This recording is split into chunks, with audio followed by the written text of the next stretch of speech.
అవసరాలకి ఇంతమంది జనంతో వినూత్నంగా తీసుకుపోవడానికి ముందుకొచ్చి మంచి ఆలోచన చేసి తీసుకొచ్చిన జగద్గిరిగుట్ట ఆర్యవైశ్య సంఘం ప్రధాన కార్యదర్శి అయినటువంటి శ్రీరామ శ్రీనివాస గుప్తా గారి జన్మదినం సందర్భంగా మేమందరం ఇక్కడ సమూహంగా జన్మదిన శుభాకాంక్షలు తెలపడానికి ఈ యొక్క కార్యక్రమం ఏర్పాటు చేయడం జరిగినది. జన్మదిన శుభాకాంక్షలు.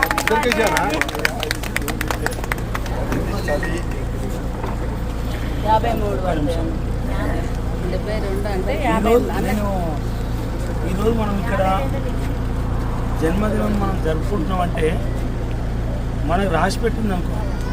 ఇంతమందిలో మనం ఎక్కడో పుట్టి ఎక్కడో పెరిగి ఆర్యవైశ్య సంఘం తరఫున మనం అందరం కలిసి నా జన్మదినం సందర్భంగా మనం కలిసామంటే కూడా నాకు రాసి పెట్టిందని చెప్పి నేను అనుకుంటాను.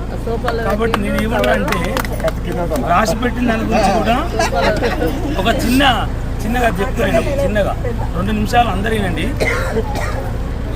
ఈశ్వరుని భార్య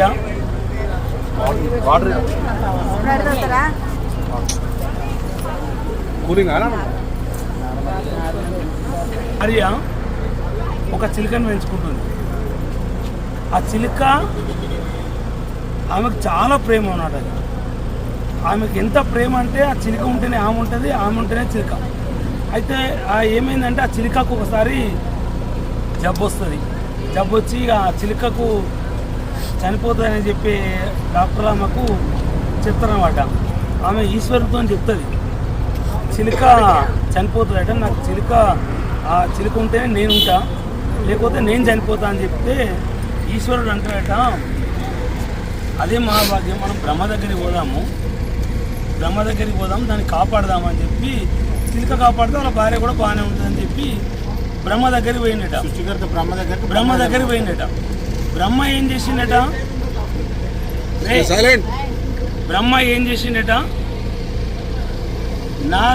నా డ్యూటీ నేను చేసిన, రాసింది నేను, దాన్ని నేనేం చేయలేను. బ్రహ్మ ఎవరికి చెప్తాడు, యమునికి. సరే ఈయన పని అయిపోయింది కావని చెప్పి వీళ్ళందరూ కలిసి బ్రహ్మ దగ్గరికి వచ్చారట. ఎవరెవరు, ఈశ్వరుడు బ్రహ్మ దగ్గరికి వచ్చారు. బ్రహ్మ మరి ఇట్లా చిలుక ఇట్లా ఉందంట కదా, చిలుక ప్రాణం పోతుందని చెప్పిరంటే నేనేం చేయలేను, బ్రహ్మ చెప్పిండు, ఆయన రాసింది నేను అమలు చేయాలి అని చెప్పి నేను చేసేది కూడా చేసేసిన, నా చేతిలో కూడా ఏం లేదని చెప్పి యముడు చెప్తాడు. సరే మరి దీనికి కారణం ఎవరి దగ్గరికి పోవాలి, శివుని ఆజ్ఞ లేని శివుని ఉంటుందట. లాస్ట్కి వచ్చే వరకు శివుడు. సరే అయితే అని చెప్పి ఈ యముడు ఏం చేసిందంటే ఒక ఆకు మీద రాసి పెట్టుంటాడట మొత్తం, ఎవరు ఎలా పోవాలి, ఎవరు ఎలా వెళ్ళాలి, ఏ మార్గంలో చనిపోతారు, ఎన్నో రూట్లు ఆ చెట్టు మీద ఆకు మీద రాసి పెడతాడట.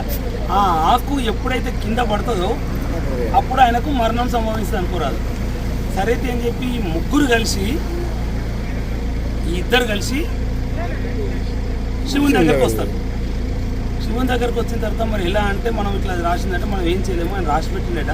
సరే ఆ ఆకు కింద పడకుండా చూసుకుందాము, మనము దాన్ని కాపాడుతారన్నా, ఈ చిలుకను కాపాడదాం, అందరం బాగుంటుందని చెప్పి ఏం చేసినట్టే ఈ చెట్టు ఆకు ఎక్కడైతే ఉంటుందో వీళ్ళు అందరూ బ్రహ్మ, యముడు, శివుడు అందరు కలిసి ఎక్కడైతే ఉందో ఆ చెట్టు దగ్గరికి వచ్చారనుకోరాదు. ఈ చెట్టు దగ్గరికి వీళ్ళు ఆ దగ్గరికి వచ్చిన సమయంలో రాగానే ఆ ఆకు కింద పడిపోయిందట. వీళ్ళు ముగ్గురు ఒక దగ్గర కలిసి దాన్ని కాపాడదామని చెప్పి ఆ ఆకు పడే ప్లేస్ కాడికి వాళ్ళు వచ్చిరట. వీళ్ళు అడుగు పెడుతున్నారు, ఆ ఆకు కింద పడిపోయింది. ఆ ఆకులో ఏం రాసింది, ఎప్పుడైతే వీళ్ళు ముగ్గురు కలుస్తారో అప్పుడే దానికి మరణం సంభవిస్తారు. అంటే అర్థమైంది. ఇప్పుడు వీళ్ళు ఎంత కాపాడదామని వీళ్ళు అనుకున్నారు, కానీ రాసింది మరణం మాత్రం వీళ్ళు ముగ్గురు కలుస్తారు. బ్రహ్మ, యముడు, శివుడు వీళ్ళు ముగ్గురు కలిస్తేనే మరణం ఉంది వాళ్ళకు. కానీ ఈశ్వరుతో ఏమింది, వీళ్ళు కాపాడదామనే ప్రయత్నం చేశారు, కానీ రాసి పెట్టింది బ్రహ్మ మాత్రం వీళ్ళు కలవడం వల్లే మరణం.